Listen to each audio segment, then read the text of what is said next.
اور تقریباً 40,000 لوگوں کی اس میں جانیں چلی گئیں۔ اس کے علاوہ جو ہمارے پاس سیکنڈ ایگزامپل ہے وہ ہے ماؤنٹ کیلوٹ۔ 19 مئی 1919 میں ماؤنٹ کیلوٹ میں جو والکینک ایرپشن ہوا اس میں 5,110 لوگ جو ہیں وہ اپنی جان سے ہاتھ دھو بیٹھے۔ اور جو ہمارے پاس تھرڈ ایگزامپل ہے نیواڈو ڈیل روئز جو کولمبیا میں ہے۔ 13 نومبر 1985 میں یہاں جو والکینک ایرپشن ہوا تھا اس سے 23,000 لوگ اپنی جان سے چلے گئے۔ تو اسٹوڈنٹس یہ کچھ ایگزامپلس ہیں ان والکینک ماؤنٹینز کے ایرپشن کی جن کی وجہ سے بہت زیادہ تعداد میں لوگوں کی جانیں گئیں اور انہیں مالی نقصان بھی ہوا۔ Students the second natural disaster which we are going to discuss is desertification. Students, we see many lands around us which are not good for vegetation and they are dry because of lack of rain. The areas which receives less than 25.4 centimeter rain per year, these are called dry areas. And these areas are not able for vegetation. So this process is called the process of desertification, in which the fertile land becomes barren and dry. اور students یہ process ایک یا دو دن میں نہیں ہوتا، اس کو ہونے کے لیے سالوں لگ جاتے ہیں۔ یہ ڈیزرٹیفیکیشن ہوتی کس وجہ سے؟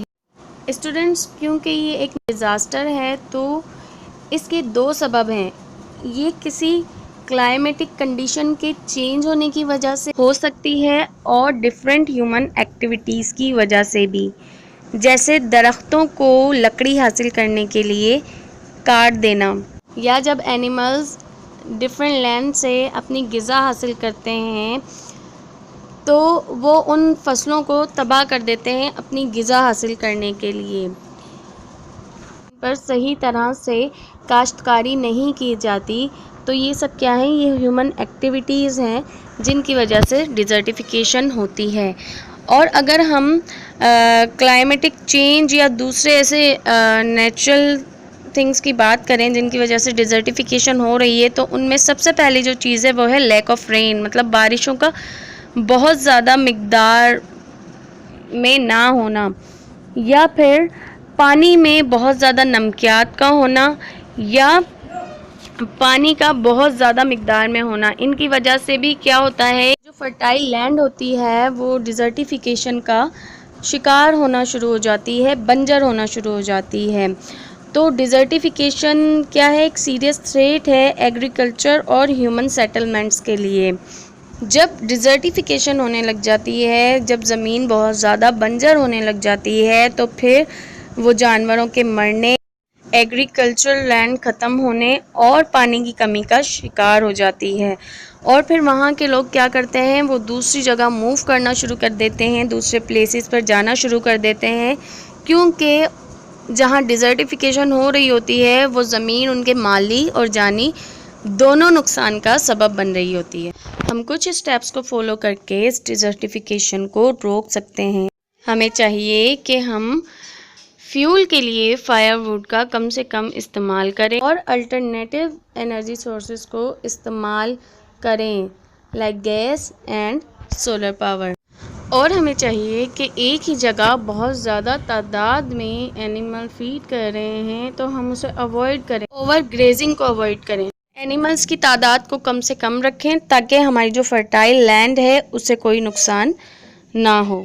پانی کی کمی کی وجہ سے بھی جو ہماری فرٹائل لینڈ ہوتی ہیں وہ ڈیزرٹیفیکیشن کا شکار ہو جاتی ہیں۔ تو جو پمپنگ گراؤنڈ واٹر ہے جو اریگیشن پرپزز کے لیے استعمال ہوتا ہے، ہمیں چاہیے کہ ہم اسے ایک لمٹ میں استعمال کریں تاکہ ہماری زمینیں ڈیزرٹیفیکیشن کا شکار نہ ہوں۔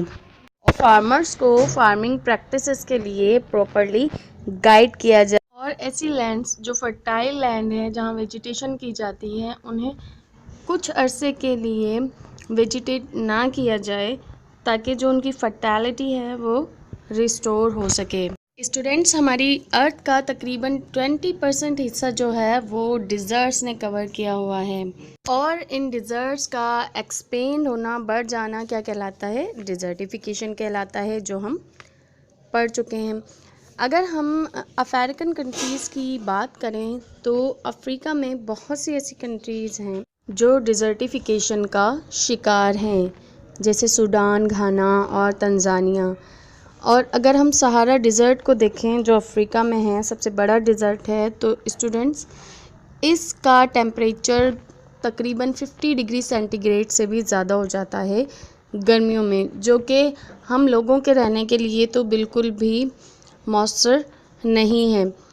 اس سے بہت زیادہ جانی اور مالی نقصان ہوتا ہے۔ کسی زمانے میں یہ بہت پاپولیٹڈ ہوتا تھا، لیکن اب یہاں کلائمیٹک کنڈیشنز کے چینج ہونے کی وجہ سے گرمی بہت زیادہ ہوتی ہے، up to 50 degree centigrade. اسی وجہ سے یہ ڈیزرٹیفیکیشن کا شکار ہو گیا ہے اور ایک بہت بڑے ڈیزرٹ میں چینج ہو چکا ہے۔ Students, I hope you understand all the things. Now read page number 13 to 15.